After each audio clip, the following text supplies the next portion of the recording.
நேற்று அனோஜன்ற விஷயத்த நான் பேசினதுக்கு நீ எல்லாம் ஒரு முஸ்லீமா அதான் இதான்லாம் பச்சையா என்னை போட்டு கிழிச்சிங்க எல்லாரும். இப்போ ஒரு நியாயத்தை ஒன்று சொல்றேன். இப்போ நடந்த விஷயம் இது யாருக்குமே தெரியாது, நிறைய பேருக்கு தெரியாது. அதனால நான் சொல்றேன் இது என்ன நடந்துக்கு எது நடந்துக்குன்னு. சரியா?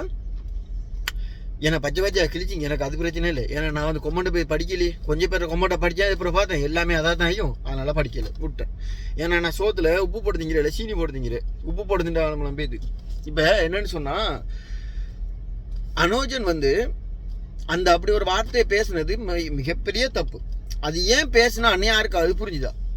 ஒருத்தன் வந்து முஸ்லீம் பொடியா ஒருத்தன் வந்து கொமெண்ட் பண்ணிக்கிறான், சிவலிங்காட லிங்கத்தை அறுத்துத்தானே கும்பிடுறீங்க, அது உங்களுக்கு பத்தலையா அப்படின்னு சொல்லி ஒருத்தன் கேட்டிக்கான், முஸ்லீம் பொடியன்.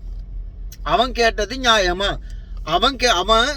அவனோட இந்து மதத்தாக்கள்ற பெரிய சாமி ஒரு கடவுள் தான், பெரிய கடவுள்னு சொன்னா சிவபெருமான்.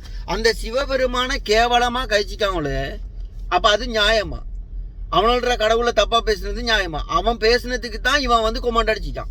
சொல்லுங்க, இவன் கொமெண்ட சும்மா வந்து அடிச்சுருல மக்கள் பார்க்கட்டும்னு சொல்லி இப்படி அவன் பேசினதால இவன் இந்த முஸ்லீம் போடிய இந்து மதத்தை கேவலமா கழிச்சதுனால இந்து மதத்துக்காரன் முஸ்லீம் மதத்தை அப்படி கேவலமா காய்ச்சான். என்னன்னு தெரியுமா உங்களுக்கெல்லாம்? என்ன பிரச்சனைன்னு தெரியுமா? அவன் வந்து சவுதியில் இருக்கான், ஈஸியா அவனை வச்சு நல்லா விளையாடலாம் அப்படின்னு சொல்லி தான் விளையாடுனீங்க. ஸ்ரீலங்காவில எவனா சரி இருந்தா அவங்களெல்லாம் கை வைக்க ஏழுமா? எவனுக்காக தைரியம் வைக்காடா கேட்குறேன், எவனுக்காக தைரியம் வைக்க? அப்ப இது என்ன ஏன்டா இப்படி கொமெண்ட் பண்ணான்னு சொல்லி கேட்கறதுக்கு தைரியம் வைக்காடா நீங்களாம்? என்ன அவன் சவுதியில் இருக்கான், டக்குன்னு அப்பலாம் அரெஸ்ட் பண்ணிடுவான். ஆளு இதை வந்து தெரிவிச்சா அரெஸ்ட் பண்ணிடுவான். அந்த ஒரு தைரியம் தான்டா அவங்களுக்கான்.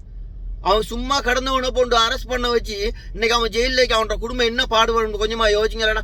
என்னமோ நான் செஞ்சது நியாயம், இவன் கதைச்சது போலதான். ஆனா நீங்க செஞ்சதுக்கு தானே அவன்ற மானத்தை வாங்கி எவ்வளோ பண்ணிட்டீங்க, நீங்க எவ்வளோ பண்ணிட்டீங்க. ஆனா எதனால இது நடந்துச்சுன்னு சொல்லி தெரிஞ்சுக்க அவங்களுக்கெல்லாம் அதை கொஞ்சமாவது யோசிச்சிங்களா? உங்களுக்கெல்லாம் அறிவு இருக்கா? என்ன கேட்டீங்களா முஸ்லீமாண்டு? நீங்க ஒழுங்கான முறைக்கு சிந்திக்கிற முஸ்லீமாவா இருக்கீங்க? நீங்க எல்லாம் என்ன கேட்கிறீங்க? நீங்க